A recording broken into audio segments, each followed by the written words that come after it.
तर काँग्रेस प्रकाश आंबेडकर यांना राज्यसभेत पाठवायला तयार असल्याचं काँग्रेस नेते अनीस अहमद यांनी म्हटलंय। प्रकाश आंबेडकरांना केंद्रात मंत्रिपद सुद्धा देऊ असं अनीस अहमद यांनी म्हटलंय।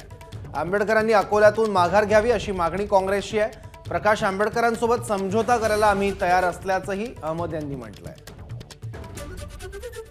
अगर प्रकाश आंबेडकर आमच्या सोबत बसणार आहे, आम्ही त्यांना राज्यसभेला घेऊन त्यांना राज्यसभा मेंबर आम्ही तयार आहे राज्यसभा द्यायला। तर ते आम्हाला पाठिंबा द्या, आमच्या सोबत राहा, आम्ही त्यांना सगळे आम्ही तयार आहे, त्यांच्या सोबत आम्ही बसू।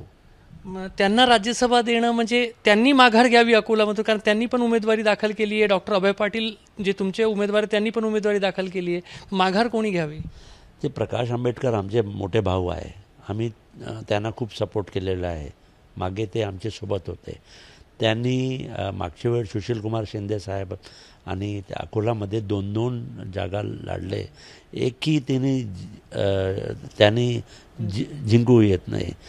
आता त्याने प्रयत्न केलेले आहे। मी आमचे मोठा भाऊ आहे, मी त्यांना सांगतो, प्रकाश भाऊ तुम्ही निवडून येणार नाही, तुम्ही उलट BJPला मदत होईल, तुम्ही उभे राहा, तर तुम्ही यावेळ मागे घ्या, आम्ही तुम्हाला राज्यसभेला घेऊ आणि तुम्हाला आम्ही केंद्र मंत्रीमध्ये घेऊ आमचे। असा प्रस्ताव दिला आहे का आपल्याकडून काही? हो, आम्ही प्रस्ताव दिलेला आहे आणि बहुतेक ते होऊ शकतं की ते ॲक्सेप्ट करू आमचे प्रस्ताव। ABP माझा, उघडा डोळे बघा नीट।